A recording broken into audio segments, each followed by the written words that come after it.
Vamos à palavra do Senhor? Que Deus abençoe. Vamos nos colocar de pé rapidamente, que vamos ler os Salmos, número 126.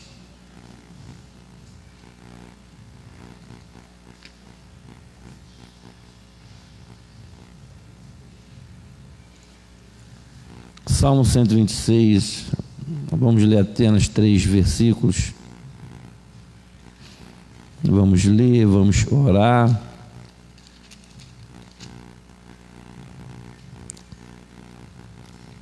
Esse mês, em função do aniversário da igreja, nós não vamos ter o culto da escola dominical, como nós fazemos, todo final do trimestre. Vai estar encerrando o trimestre agora, os alunos da classe ali, herdeiros da coroa. Mas nós não vamos ter o culto da escola dominical em função do aniversário da igreja, vamos estar celebrando o aniversário da igreja. Salmo de número 126, verso 1, diz assim: quando o Senhor trouxe do cativeiro os que voltaram a Sião, estávamos como os que sonham. Então a nossa boca se encheu de riso e a nossa língua de cântico. Então se dizia entre os gentios: grandes coisas fez o Senhor a estes, grandes coisas fez o Senhor por nós, pelas quais estamos alegres. Traze-nos outra vez, ó Senhor, do cativeiro, como as correntes das águas no sul. Os que semeiam em lágrimas cegarão com alegria. Aquele que leva a preciosa semente, andando e chorando, voltará sem dúvida com alegria, trazendo consigo os seus molhos. Pai, no nome de Jesus, estamos na Tua presença, Senhor, nessa noite, nesse lugar consagrado ao Senhor, para adorar o Teu nome. Senhor, eu Te agradeço pela caminhada com os meus irmãos, por cada irmão, cada filho, cada servo Teu aqui nessa noite. Agradeço por aqueles que estão pela internet, acompanhando esse culto, adorando ao Senhor conosco. Agora, Senhor, pedimos que a Tua palavra tenha primazia em nosso lugar, no nosso coração, na nossa mente. Vem, Senhor, renova o nosso entendimento, que a Tua palavra alcance, ó Deus, o propósito para o qual ela foi enviada. Ilumina-nos, ó Deus, a nossa boca, para que possamos, ó Pai, falar tão somente aquilo que o Senhor quer que os Teus servos ouçam. Em nome de Jesus eu peço a Tua bênção, para a glória do Teu nome. Amém e amém. Você pode se assentar.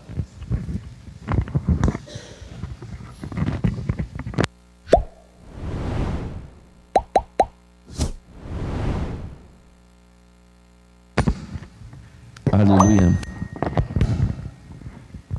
Queridos,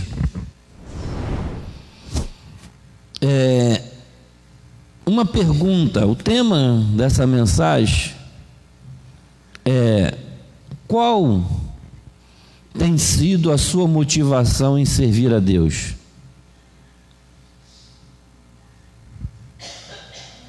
Tudo na vida precisa de um motivo.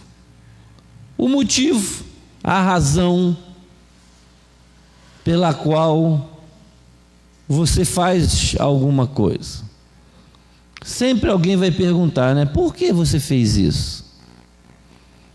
O que te motivou? Isso aí é o básico do básico. Por que você escolheu essa profissão? Por que você escolheu morar nesse lugar? Por que você escolheu comer isso hoje? Isso tem a ver com motivação. E a pergunta que há algum tempo, arde e queima muito no meu coração é essa: qual o motivo, ou qual tem sido a motivação? Qual tem sido, querido, a motivação em servir a Deus? Me parece uma pergunta simples, fácil de responder, mas eu queria muito desafiá-lo a esquecer essas respostas prontas, sabe? Tem muita resposta pronta. Porque Jesus me salvou. Por causa disso, por causa daquilo. mas muitas vezes sem refletir. Então quero te encorajar nessa noite, te desafiar a não responder com perguntas prontas, mas que você reflita na sua resposta. Aquilo que está agora no seu coração. Agora no seu coração. O apóstolo Paulo diz que nós devemos responder com mansidão a todos que perguntarem, acerca da nossa esperança, e acerca da nossa motivação. Por que você serve a Deus?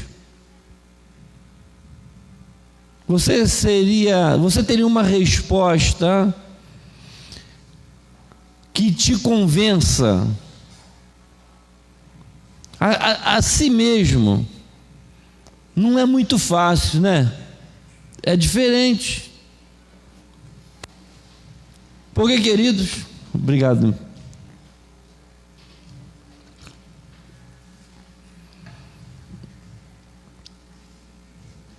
Envolve uma série de coisas. Porque nós temos uma geração que é acostumada a ser levado, ser conduzido por outros. A gente ouve muito isso nos últimos dias, quem fala muito sobre isso, o presidente da República, ele sempre fala assim: a pior coisa que tem é não decidir, tem que tomar decisão. A pior decisão é não decidir. Então, quando você tem que decidir, é melhor que os outros decidam por você. Nós temos, se não tomarmos cuidado, podemos cair nessa cilada também, que é deixar com que as pessoas decidam por nós. E aí, me parece que se der errado, a culpa não é minha, a culpa é sua. Eu fiz por causa de você. Lembra lá da síndrome do paraíso lá? A culpa de quem? Da mulher que tu me deste. Quer dizer, a culpa é de Deus, a culpa é da mulher, a culpa é da serpente, mas não é do Adão. Então, queridos, quando você encara com realidade a sua motivação em servir a Deus, você não vai poder deixar que ninguém decida por você. Então a decisão é sua. Olha que coisa linda a igreja aqui. Todos vocês decidiram vir, amém? Amém. Agora, por que vocês vieram? Qual foi a motivação? É isso que que é importante. Eu podia ter ido para qualquer outro lugar, mas eu decidi estar aqui nessa noite. Você que está aí pela internet em casa, você poderia estar lá vendo qualquer outra programação, mas você decidiu adorar a Deus juntamente conosco nessa reunião. Mas por qual motivo? Qual a motivação sua em servir a Deus?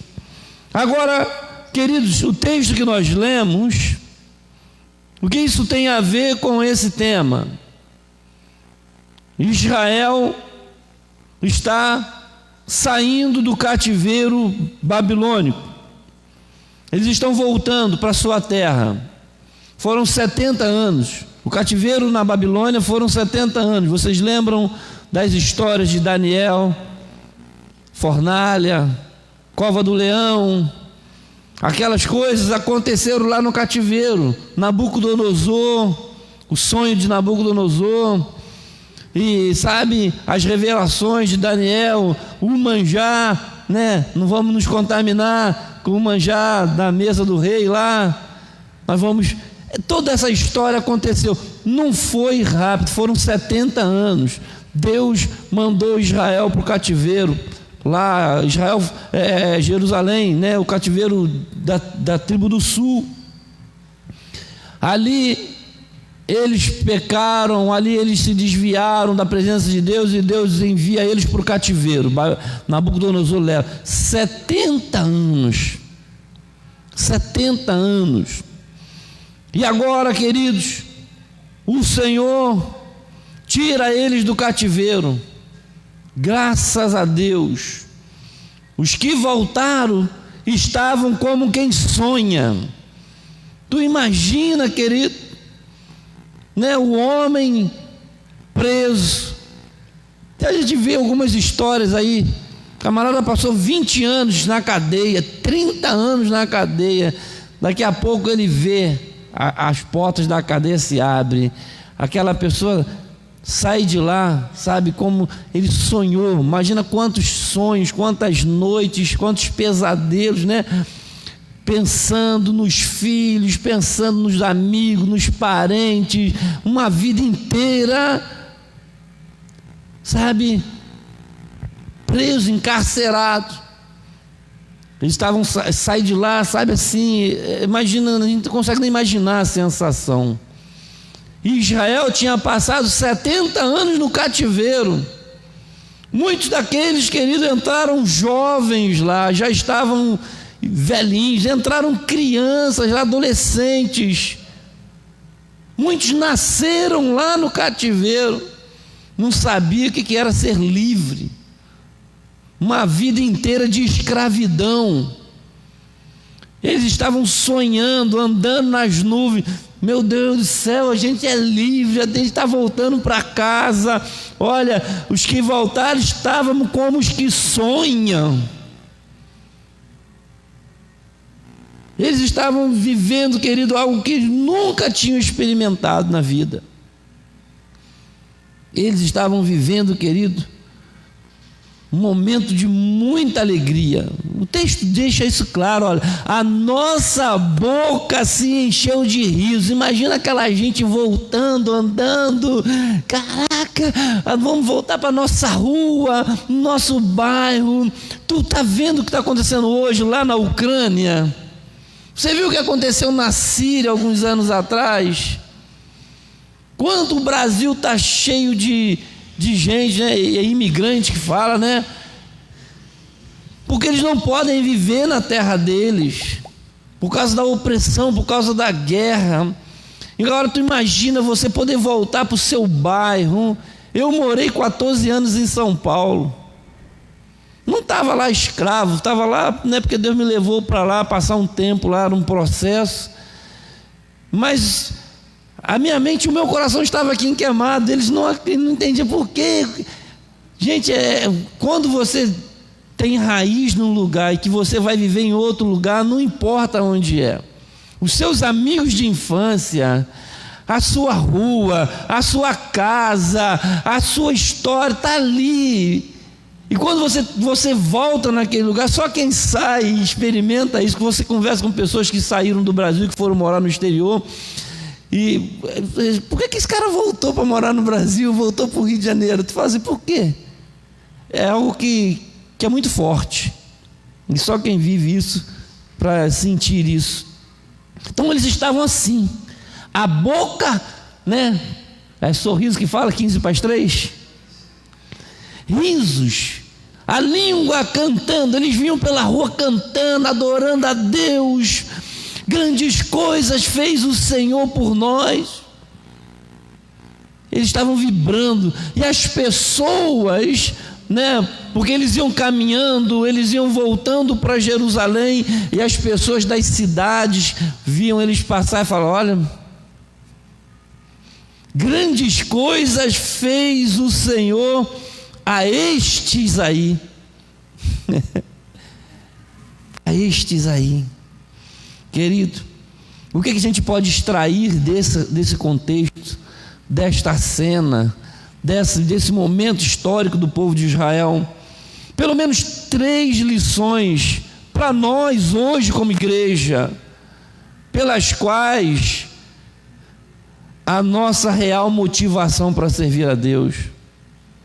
Que você está aqui, eu não sei qual é a sua motivação para servir a Deus, mas eu quero compartilhar com você algo que Deus falou comigo. né? E estudando, pesquisando, lendo. Eu vejo nesse contexto pelo menos 3 motivações. A primeira, querido, é que devemos sim ser motivados pela salvação. A primeira motivação que você te trouxe até aqui é pela sua motivação, é pela minha motivação. Não pode haver nenhum motivo maior do que esse. Como escaparemos nós se não atentarmos para tão grande salvação? Veja o versículo 1. Quando o Senhor restaurou a sorte de Sião, ficamos como quem sonha.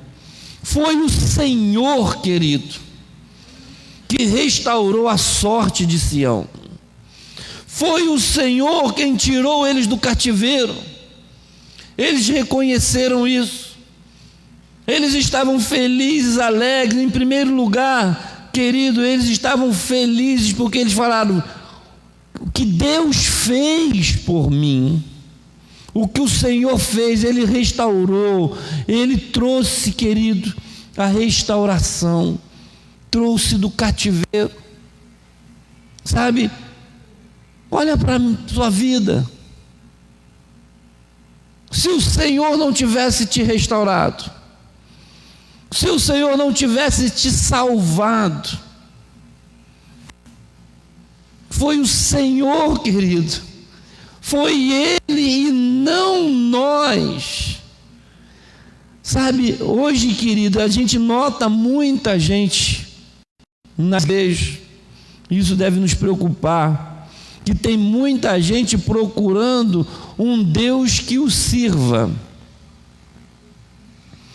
não um Deus que os salva. Tem muitas pessoas que nós podemos notar preocupados só com esse Deus que serve Ele, sabe? Um Deus que vai fazer o que eu quero, não um Deus que vai me salvar. A falta de segurança dos cristãos é tamanha, sabe, que às vezes você fala assim: olha, Deus está ali, corre uma multidão para lá. Não, Deus agora está lá, aí corre outra multidão, a multidão lá sai daqui e corre para lá. Deus está lá, a multidão fica assim. Eles não sabem onde Deus está. Por quê? Está procurando, olha, está lá, está acontecendo isso, isso e isso. Ah, é lá que está o mover? Então vamos para lá. Aí passa um tempo lá, o negócio não muda nada. Olha, você tem que ver, abriu um movimento ali, lá está revelando até o endereço, o CPF, o chassi do carro, a turma toda vai para lá, porque eles estão procurando esse Deus que vai resolver os seus problemas, vai servi-los.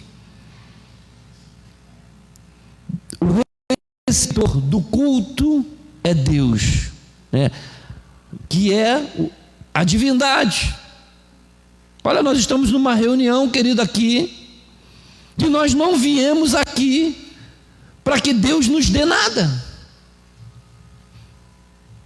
Sim. Que isso, pastor? Eu vim buscar a minha bênção.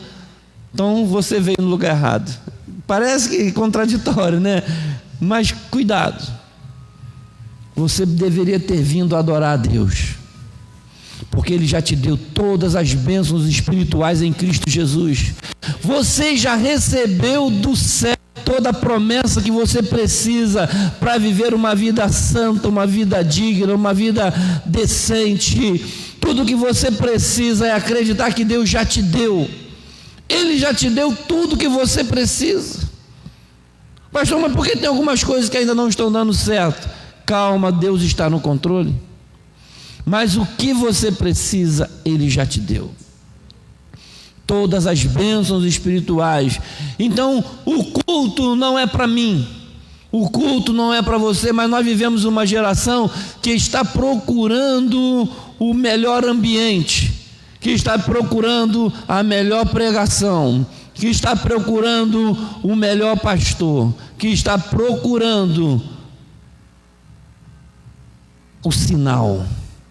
E a Bíblia diz que os sinais seguirão os que creem. Não diz que os que creem seguirão os sinais, mas as pessoas estão atrás dos sinais. Aonde está acontecendo? Ó, eu estou sabendo que tem um movimento ali, a turma vai lá. E se não acontecer lá, eles vão procurar em outro lugar. Esse é o contexto, porque eles não estão procurando um Deus para adorar, eles estão procurando um Deus para os servi-lo. Eles não estão procurando um Deus para servir, eles estão procurando um Deus que os sirva. Não vão à igreja para cultuar, vão à igreja para ser cultuado. Hoje é comum, querido, culto à personalidade. As pessoas cultuam personalidade. Você pensa o quê? Se hoje tivesse um artista gospel aqui, você acha que a igreja estava com essa quantidade aqui? E eles teriam vindo para adorar a Deus ou teriam vindo por causa da personalidade? Culto à personalidade. É isso. O que te motiva a ir a uma igreja é por causa de alguma personalidade que está lá, a qual você admira tanto, você segue, você está atrás dela. Aonde aquele pregador prega, eu vou assistir a pregação dele. Ah, se meu pastor mudar daqui, eu vou atrás dele. Eu já conheci pessoas que eu já pertencia a um campo de igreja muito grande, e tem aquelas mudanças de pastor, né? Comum, né? Campo grande, 30 congregações, nossa igreja lá em Pindamonhangaba tinha 35 congregações, e aí tem sempre aquele pastor muito abençoado, homem de Deus, cheio da unção. Quando mudava ele para outra congregação, tinha uma turma que ia atrás, e aí o pastor mudava para outra turma e ia atrás, e ficava assim, seguindo aquele pastor, literalmente, né? Hoje segue pela rede social, tinha uma turma que seguia e pagava um preço caro, que às vezes o pastor ia para outra cidade e tinha que ir para outra cidade também. Querido, culto à personalidade. Essa é uma realidade. Será que nós nunca fomos tentados? Será? Eu já fui jovem, eu já fui. Olha, vai estar fulano de tal lá, e a turma toda largava a minha congregação para ir lá assistir uma banda gospel. Eu já fiz isso. Mas a Bíblia diz que quando eu era menino, eu fazia coisa de menino. Queridos, a gente tem que crescer, a gente tem que amadurecer. A gente compreende, sabe, quando o novo convertido, ele está empolgado, ele conhece aquele pregador abençoado da televisão, do rádio. Ó, vai estar fulano de tal ali. Aí ele sai da congregação dele, que está lá precisando dele, servir a Deus ali, louvar, adorar, buscar a face do Senhor. Ele sai daqui e vai lá ver a celebridade. Mas ele é menino. Mas você já caminhou. Você está crescendo, amém? Você vai na igreja não é por causa de ninguém, você vai porque você vai ter um encontro com Deus. A motivação é porque Ele te salvou. A verdadeira motivação, muitos queridos, vão à igreja por causa do medo. O medo do inferno. O medo da vida não dar certo, porque o pastor falou que se eu não der o dízimo, o devorador vai entrar na minha casa. Aí ele fica com medo, ele dá o dízimo. Aí ele fica com medo, ele não falta. Olha, irmão, você tem que ir para a consagração, senão Deus vai te jogar no leito. Meu Deus do céu, ele vai acordar, vai para a vigília, vai para a consagração, vai, porque ele tem medo. Ele está motivado pelo medo. Logo ele vai esquecer esse medo e vai parar com tudo isso. E vai voltar à prática, porque ele não está servindo a Deus, ele está servindo ao medo. Se você já serviu a Deus por causa do medo, será que alguém um dia te amedrontou? Olha, se você não fizer, Deus vai te jogar no leito. Aí você faz. Se você não se consertar, aí ele não se conserta porque ele queria se consertar, não, ele se conserta por causa do medo. Queridos, a gente deve temer ao Senhor, não dessa maneira. A gente deve amar a Deus, não ter medo de Deus. É temer a sua palavra. O temor a Deus leva os cristãos a servi-lo. Um temor saudável, porque ele sabe o poder que Deus tem, a autoridade que Deus tem. A própria palavra nos diz: olha, você não deve temer o homem que pode matar o seu corpo, mas temer a Deus que pode matar o seu corpo e jogar a sua alma no inferno. Mas você não vai servi-lo com esse medo. Não, você vai servi-lo porque Ele te salvou. Ele te tirou das trevas, diz o texto sagrado, querido, lá em Colossenses 1, verso 13. Colossenses 1, verso 13, Ele nos libertou do reino das trevas e nos transportou para o reino do Filho do seu amor. Como Israel, voltavam alegres, porque Deus tirou eles do cativeiro. A pergunta é: Deus te tirou do cativeiro?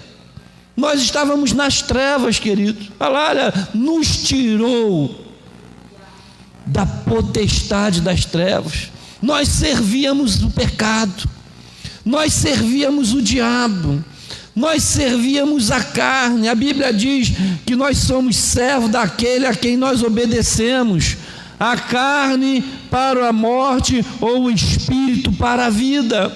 Nós estávamos presos, condenados, todos presos e condenados no pecado, mas Ele nos libertou. E agora, por que a gente serve ao Senhor, pastor? Porque Ele me libertou. Hoje eu sou livre. Eu não preciso de outro motivo além desse, querido. Olha, por que você ora? Porque Deus me libertou do pecado, porque Ele me tirou das trevas. Por que você toca, pastor, na igreja? Porque Ele é digno, porque Ele me libertou, eu quero louvá-lo, Ele me deu esse dom. Por que você canta? Por que você dança? Por que você varre? Por que você evangeliza? Porque Ele me curou, Ele me libertou. Me curou, querido, não é da cura física, da morte espiritual. O pecado é uma lepra, mas Ele me libertou, me tirou das trevas e me transportou. Gente, olha só, a palavra não está dizendo que eu fui, não. Ele me transportou. Ele pegou aqui, eu estava aqui, Ele me transportou. Você pensa que você veio aqui com as suas próprias pernas? Foi Deus que te trouxe. Porque por nós, querido, sabe, se a gente não tivesse recebido a libertação, a revelação, nós estávamos perdidos no mundo. Mas em um momento a palavra entrou em nós, e essa palavra nos purificou, nos libertou. Nós somos limpos pela palavra que Ele nos falou. Então, queridos, primeiro, querido, a primeira motivação de um crente é a salvação. Venha para cá para adorar a Deus, porque Ele te salvou. Quando você falar com Ele, fala: Senhor, muito obrigado pela salvação.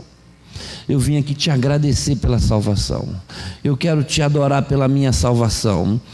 Nós estamos aqui, Senhor, porque o Senhor nos salvou. O Senhor nos tirou das trevas, nos trouxe para o seu reino, o reino do Filho do seu amor. Segundo, querido, devemos ser motivados pela proclamação no louvor ao Senhor. A proclamação, sabe?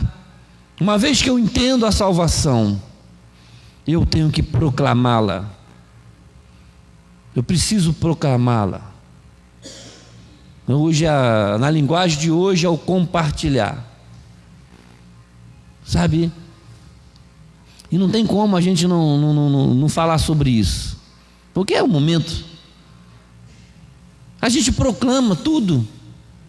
O que é proclamar? É dizer. Olha que diz o verso 2: então a nossa boca se encheu de riso, e a nossa língua. E aí quem é que via? Os gentios.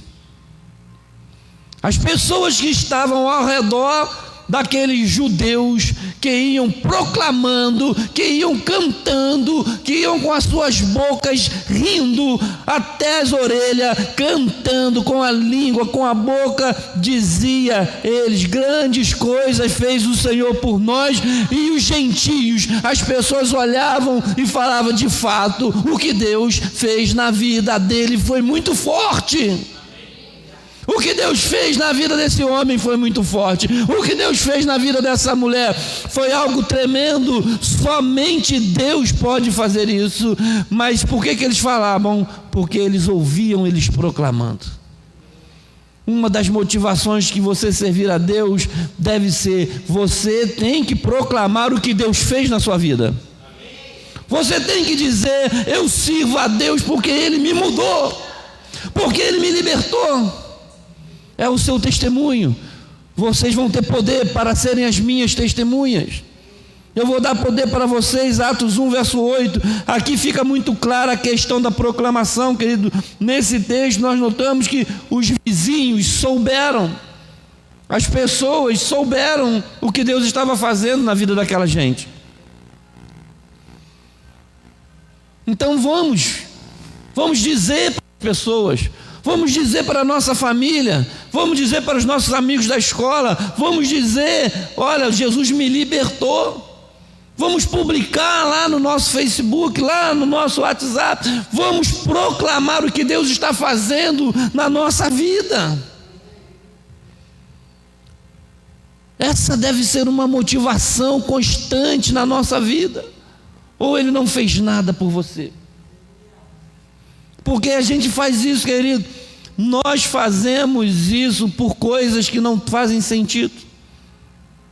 Sim. A gente proclama: nosso candidato venceu. A gente publica toda hora, a gente compartilha, a gente enche o zap dos outros proclamando um político. A gente proclama: nosso time venceu a Copa, o campeonato, fez gol. Olha, a gente proclama o melhor artista. Olha, gente, vocês precisam ver esse cantor, vocês precisam ver essa mulher aqui, vocês precisam ver esse músico. A gente proclama, tudo a gente proclama. Estou dizendo que é errado, não. É errado não proclamar Jesus. É errado não proclamar o que Deus fez na sua vida. É errado não proclamar a palavra da salvação. É isso que é errado. Porque a gente proclama as outras coisas. A gente proclama o filme. Gente, eu assisti um filme, vocês precisam ver. A gente proclama um artista. A gente proclama o nosso clube de futebol. Nós proclamamos coisas que nos impressionam. E o que Deus fez na sua vida não te impressiona? Isso não é um motivo para você adorar? Isso não é um motivo para você servir?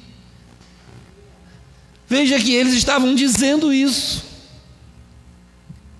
Alegres, saímos do cativeiro. O que Ele fez no nosso meio é fato.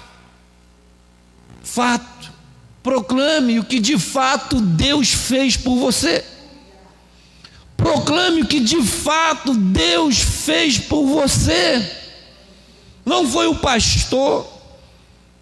Se isso não é motivo para você adorar a Deus, e alguém vai dizer: olha o que Deus fez na vida dessa jovem, por que ela está rindo assim? Por que ela está feliz assim? Eu sou feliz porque Deus me libertou.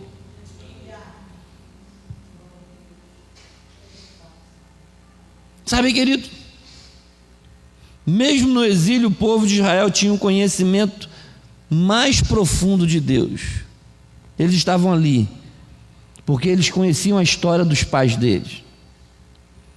Muitos morreram no cativeiro, muitos nasceram no cativeiro, mas eles estavam ali conscientes de que eles estavam ali, mas que um dia Deus iria tirar eles dali. E no dia que Deus tirou eles dali, eles ficaram felizes e saíram dali cantando, proclamando o que Deus tinha feito. O louvor a Deus era claro, a tal ponto que os outros povos foram alcançados. A questão é: quantos crentes vêm à igreja e sequer abrem a boca para louvar a Deus? Imagine, querido, essa igreja cheia e todo mundo cantando e adorando a Deus. As pessoas vão passar na rua e vão dizer: gente, por que aquele povo é tão feliz? Por que aquela gente é tão feliz? Tu imagina, querido, toda a igreja, 50, 100, seja lá quanto for, todo mundo saindo por essas ruas aqui, falando que Jesus salva, que Jesus liberta. As pessoas dizem: gente, o mundo está tão difícil, e essas pessoas estão felizes na rua cantando que Jesus é bom, que Jesus é Salvador. Por que essa gente está feliz? A gente vai dizer: nós estamos felizes porque Jesus nos libertou.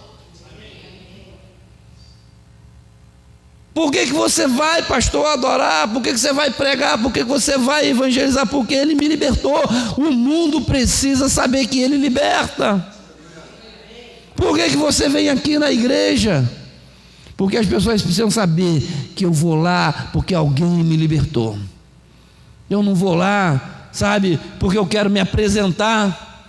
Hoje em dia, queridos, nós não podemos generalizar, mas existe hoje em dia centenas de crentes que só vão à igreja se forem para se apresentarem.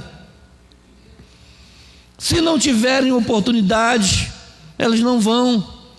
Se não for para me cantar, se eu não for tocar lá, eu vou fazer o que lá naquela igreja? Ainda diz assim: o que eu vou fazer lá? Ué, você não tem motivo para adorar? Qual a sua motivação? Tem outros, queridos, que valoriza demais o testemunho. Parece que quanto pior, melhor. Irmãos, a minha vida é ruim, eu estou passando por isso, parece que Deus não fez nada de bom, só fez tragédia na vida da pessoa. Valoriza demais o sofrimento, a angústia, a perseguição. Mas o Senhor nos falou que nós teríamos perseguições e aflições. Sim, mas nós não precisamos ficar aqui se vitimizando para Deus, como se Ele não gostasse de nós. E a gente vem para a igreja e só ouve falar: não dá, eu não vou conseguir, é porque eu estou sofrendo muito, você não sabe o que eu estou passando, eu estou desanimado, é só assim, parece que está vivendo no inferno. Enquanto você está na presença de Deus, você está na glória de Deus, você já tem motivo para adorar. Acabamos de cantar, irmãos, aqui, olha, aí a gente canta feliz, né? Ainda que a figueira, mas quando a figueira não floresce, mas quando o negócio fica difícil, fica só reclamando. Aí para de adorar, aí não tem motivo para congregar, não tem motivo para servir a Deus por causa dos problemas. Não, querido, nós cantamos aqui, ou a gente é muito mentiroso. A gente cantou, isso é profecia, tá? Você profetizou hoje na sua vida que ainda que a figueira não floresça, você profetizou na sua vida que aconteça o que acontecer, você vai fazer o quê? Todavia me alegrarei. Aqui, todavia me alegrarei. Então você tem que se alegrar. Não é motivo para não se alegrar porque não está dando certo, porque está desempregado, porque está doente. Não é motivo para não se alegrar, porque você profetizou que você vai se alegrar. E eu quero te dizer uma coisa: Deus vai te provar nisso.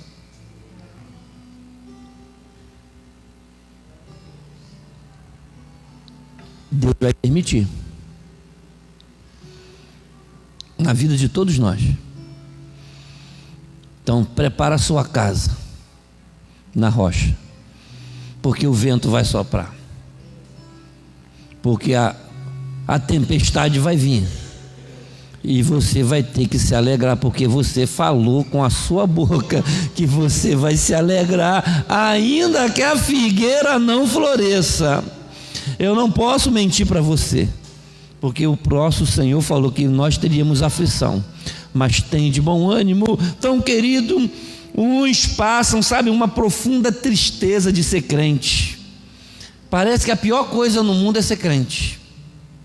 Ah, pastor, quanto mais eu oro, mais assombração aparece. Acho que eu vou dar um tempo, Vou ter que dar um tempo, pastor. É muita luta, é muita perseguição. Parece que depois que eu resolvi voltar para a igreja, tudo veio contra mim. É por isso que você vai parar? É por isso que vai desanimar? Você está compreendendo, querido? Qual é a sua motivação para servir a Deus? Só vou servir a Deus se der tudo certo. Temos que entender, querido, que o serviço é uma forma de louvor a Deus. Quando eu me levanto para servir ao Senhor, eu estou louvando a Ele. As nações, a nuvem de testemunha, que a Bíblia diz que nós estamos rodeados por uma tão grande nuvem de testemunha, eles estão nos vendo, eles conhecem a nossa situação, os nossos parentes, os nossos pais, os nossos irmãos, os nossos tios, os nossos primos. Eles sabem que na verdade a gente está enfrentando muitos dramas, muitos dilemas, muita provação, muita dificuldade, mas mesmo assim a gente está feliz. E eles falam assim: eu não entendo por que esse cara está dessa maneira, eu não entendo por que essa mulher é dessa maneira, a vida está toda confusa, tanta tribulação. Conheço a vida dele, está parado, está dificuldade, mas continua adorando a Deus, porque, querido, ele não precisa de outro motivo, além de saber que ele tem um Deus que te salvou, que te libertou, e que no tempo certo virá o seu socorro. Somos feitos por Ele, para o seu louvor. Devemos, querido, para terminar, ser motivado pelo reconhecimento de que nós somos devedores. Nós somos devedores. Qual é o preço da salvação? Quem seria capaz de pagar esse preço? Você seria capaz de dar o seu filho por causa de alguém? Ou você daria a sua vida por causa de alguém? O Senhor falou: a minha vida ninguém a tira, eu a dou por amor de vós. Nem você, querido, às vezes quer morrer por você mesmo.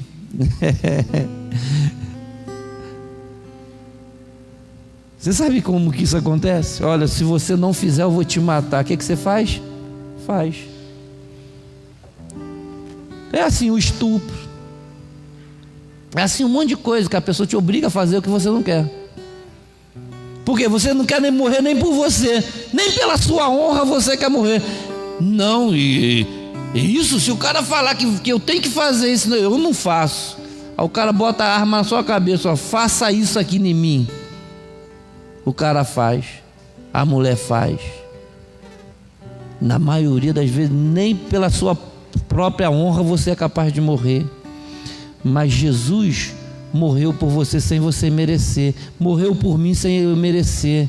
E agora, eu tenho ou não tenho essa dívida com Ele? Eu devo ou não devo honrá-lo? Porque pelo que Ele fez por mim, eu nunca vou pagar o que Ele fez por mim. Não há o que eu faça. Por isso que a salvação não é pela obra, por isso que a salvação é pela fé, porque o que Ele fez por nós, nenhum de nós seria capaz de pagar. O último motivo, é o reconhecimento de que nós somos devedores do Senhor. Nós nunca vamos conseguir chegar para Jesus e falar: Jesus está aqui, olha, abre a porta aí que eu quero entrar. Porque só vai entrar pela porta, né? Abre a porta aí que eu quero entrar. Eu trouxe aqui, inclusive eu trouxe aqui o meu livro de obras, que vai que o anjo esqueceu de anotar alguma obra, né, no livro da vida aí. E está aqui, ó, eu fiz isso, eu fiz isso, eu fiz isso, eu fiz isso, eu fiz isso, eu fiz isso. Soma, divide, calcula aqui, você tem que deixar eu entrar no céu. E eu fiz muita coisa por você. Ninguém vai poder fazer isso diante dele, querido. A salvação não é pela obra para que ninguém se glorie. Eu mereço ser salvo. Aquela irmã não merece não, ela ora pouco, eu oro muito. Aquela não jejua, eu jejuo. Aquele ali não merece ser salvo não. Olha lá, pecador. Eu estou santo, durmo, né, todo ataviado. Eu mereço ser salvo, pastor, você não merece. Será que alguém vai poder fazer isso, querido? Apóstolo Paulo fala, para que ninguém se glorie, a salvação não é pela obra, é pela fé. E pela fé, querido, não há o que se faça, é crer, é amar, é adorar, é servi-lo, é honrá-lo, é entender que Ele foi que fez todas as coisas. A Ele devemos o respirar, o acordar, o amanhecer, sabe, o alimento que você comeu hoje, o trabalho que você tem, a sua porta de emprego, o seu filho, a sua família, sabe, a sua chegada aqui, a sua chegada em casa daqui a pouco. Você vai dormir, você vai acordar, se Deus quiser. Você deve, olha, você não pode aumentar um côvado da sua altura, você não pode aumentar um fio do seu cabelo. Se você quiser que o seu cabelo tenha cor, você vai ter que pintar, porque se Deus não quiser, vai ficar tudo branquinho mesmo, assim, eu já estou caminhando para lá. Então você não tem controle de nada, tudo é Ele. E a gente deve tudo isso a Ele. Então quando a gente se aproxima de Deus, a gente tem que ter no coração o sentimento de João Batista. Lembra de João Batista, capítulo 3, verso 30? Importa que ele cresça e que eu... Então quando eu me aproximo de Deus, quando eu decido servir a Jesus, eu tenho que ter esse entendimento. Gente, a gente tem que ter uma atenção especial para Deus no nosso culto, na nossa vida, no nosso reconhecimento. Às vezes a gente se aproxima de Deus como que se, sabe, Deus precisasse de nós. Não, somos nós que precisamos dele. Eu não vou porque eu não quero. Como assim? Então você vai abandonar Deus depois de tudo que Ele fez por você? A gente precisa ter como o nosso próprio Senhor, o sentimento do nosso próprio Senhor Jesus. Filipenses capítulo 2. Coloca para nós, para a gente terminar. Eu quero te pedir para ficar de pé no nome de Jesus. Eu quero terminar com esse último texto. Carta do apóstolo Paulo aos Filipenses, no capítulo 2, o verso 5 ao 11. Com o mesmo sentimento de Cristo, que glorificava ao Pai. Olha o que o próprio Cristo, querido, tendo em vós o mesmo sentimento que houve em Cristo Jesus, pois Ele, subsistindo em forma de Deus, não julgou com uma usurpação ser igual a Deus. Antes a si mesmo se esvaziou, assumindo a forma de servo, tornando-se semelhança de homens e reconhecido em figura humana. A si mesmo se humilhou, tornando-se obediente até a morte, e morte de cruz.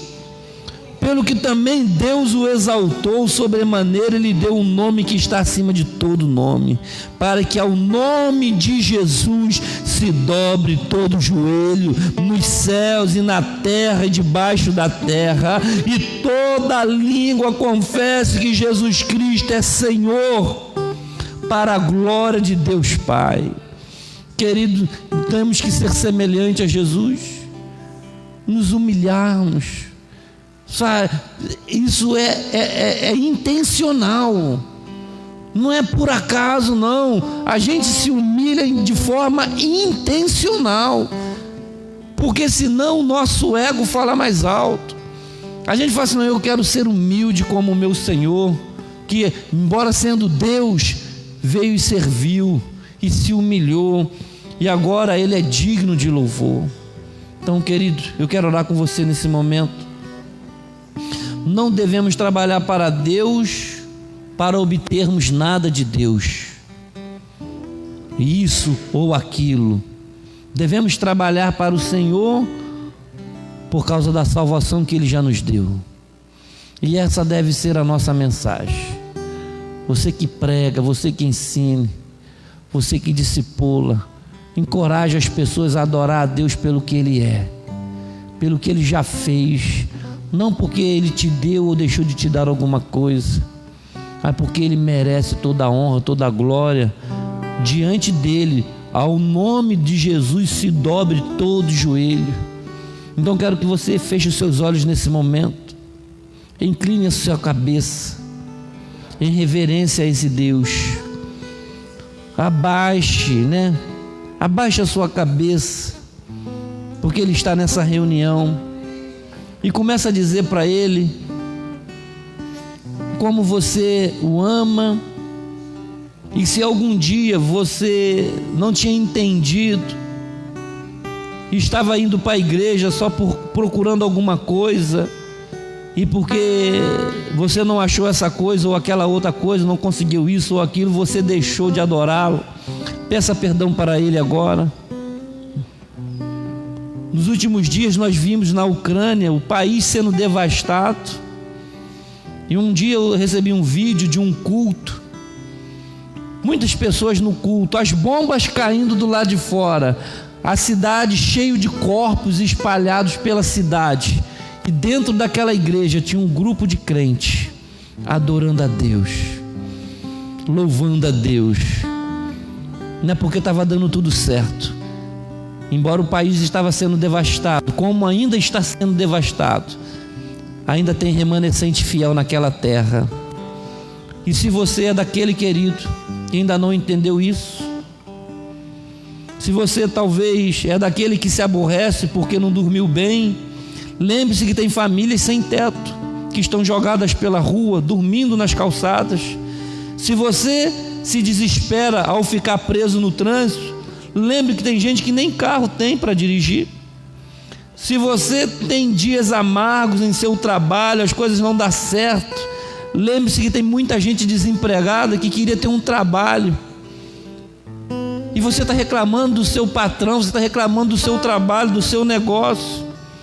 Sabe, se você é daquele que quando olha no espelho fica irritado com a sua aparência, eu sou feio demais, eu tenho que fazer isso, tenho que fazer aquilo, está inconformado com a sua aparência, sabe, querido, lembre-se que tem pessoas que têm câncer, tem pessoas que têm doenças degenerativas, tem pessoas que, sabe, têm deficiência física, e Deus te fez perfeito como você é, e você está reclamando da sua aparência. Se você se sente vazio e pergunta, para que serve a vida? Por que eu estou aqui? Minha vida não tem propósito. Sabe, querido, tem gente que morreu tão jovem,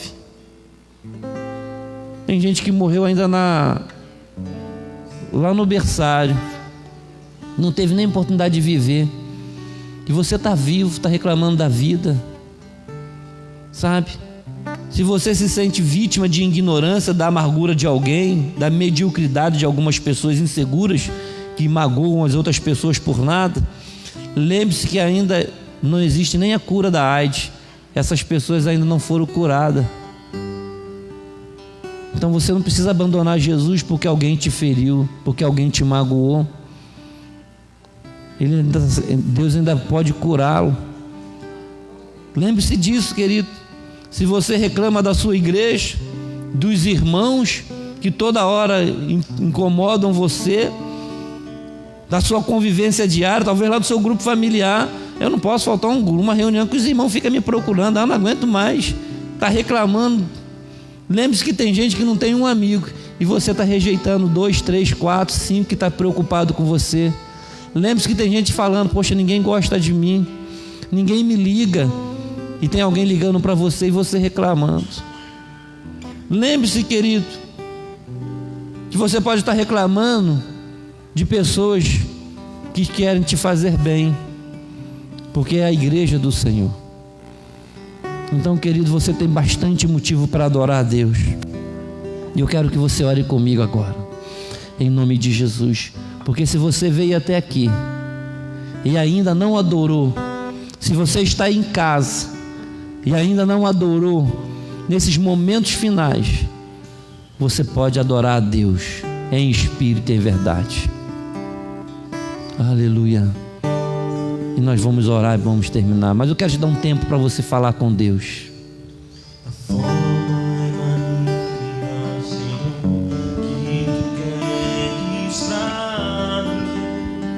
Senhor, é da maneira como o Senhor quer, não é da minha maneira. Eu quero te servir. Estou aqui, Senhor. Me perdoa as minhas falhas, os meus erros. Eu quero ser uma bênção.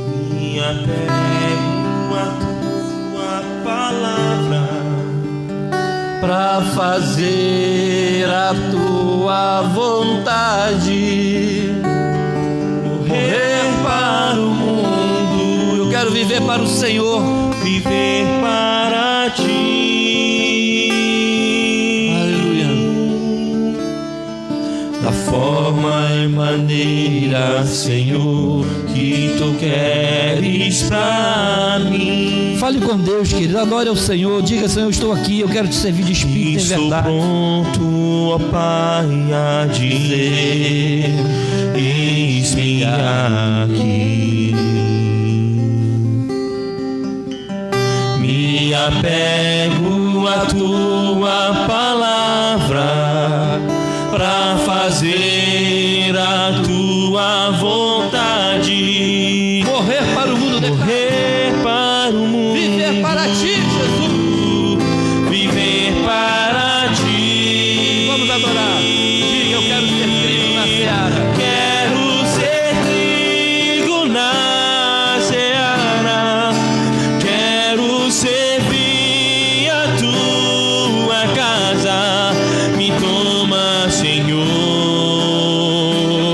me leva aos teus celeiros. Eu quero ver a tua glória, viver segundo o teu coração, ser sacerdote real, fiel, amigo de Deus. Quero ser trigo na seara, quero servir a tua casa. Me toma, Senhor, me leva aos teus celeiros. Eu quero ver a tua glória, viver segundo o teu coração, ser sacerdote real, fiel, amigo de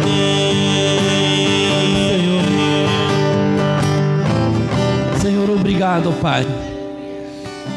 Obrigado, Jesus. Obrigado por nos resgatar. Senhor, quantos poderiam estar aqui, mas não estão? Ah, meu Senhor, obrigado por me trazer a este lugar. Obrigado por me colocar nessa família. Olha, meu Senhor, aqui os meus irmãos, quanta alegria, quanta fé, quanto amor, quanta esperança.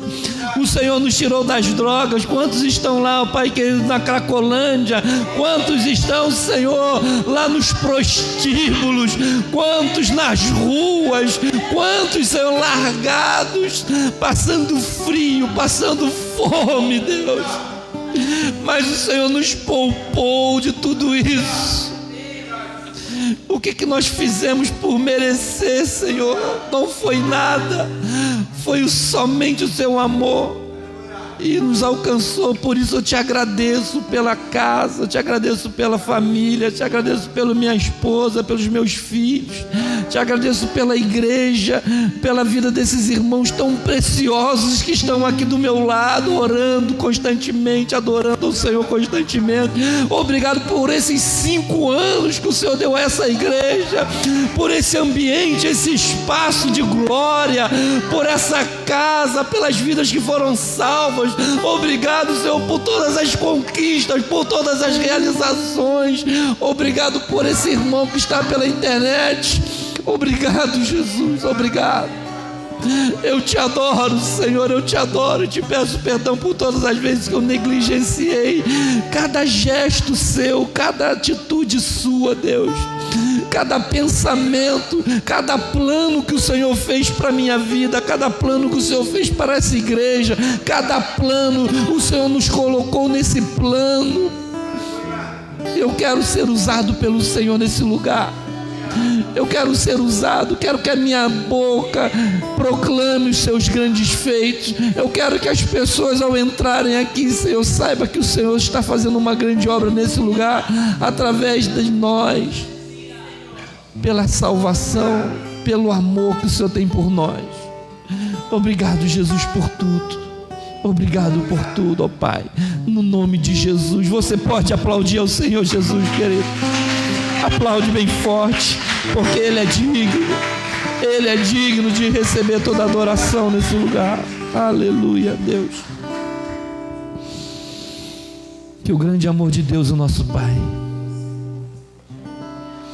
que a graça do nosso Senhor e Salvador Jesus Cristo e a comunhão do Espírito Santo de Deus seja derramada sobre nós. Se você está feliz, levante a sua mão bem alto e diga comigo: amém. Vai em paz, tenha uma boa semana e que Deus seja contigo, no nome de Jesus. Aleluia.